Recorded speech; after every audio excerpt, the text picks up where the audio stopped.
दुनिया के अंदर रहते हुए मसीही बाकमाल खादम कहलाना चाहते हैं लोग उन्हें अलग तौर पर जाने, उन्हें मुमताज करते हुए नजर आए। वो बाकमाल पादरी कहलाना चाहते हैं, बाकमाल फादर कहलाना चाहते हैं, बाकमाल लीडर कहलाना चाहते हैं, बाकमाल डीकन और एल्डर कहलाना चाहते हैं। उसके साथ साथ दुनिया के अंदर रहते हुए बाकमाल सियासतदान कहलाना चाहते हैं। इसके साथ साथ बाकमाल बिजनेसमैन कहलाना चाहते हैं। बहुत कुछ कहलाना चाहते हैं ताकि दुनिया उन्हें जाने, लेकिन बाकमाल ईमानदार कहलाना नहीं चाहते। ये अजीब बात है।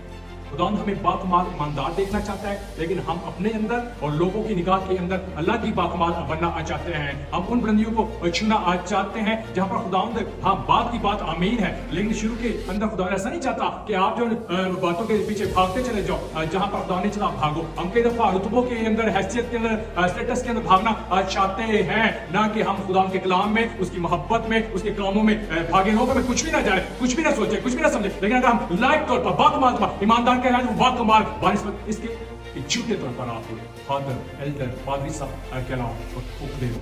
अच्छा है बानिस्बत इसके कि दुनिया के अंदर रहते हुए आप उन बातों की तरफ भागते चले जिन बातों पर दुनिया भागते हैं कि लोग मुझे जाने, लोग मुझे किसी हैसियत में जाने। अच्छा है लोग आपको खुदा के बेटी की हैसियत में जाने, एक बाकमाल ईमानदार की हैसियत में जाने। और ईमान लाओ, जब आप बाकमाल ईमानदार कहलाने चाह रहे हो तो बाकी चीजें भी खुदा आपकी जिंदगी के अंदर बाकमाल कर देगा, यीशु के नाम में आमीन।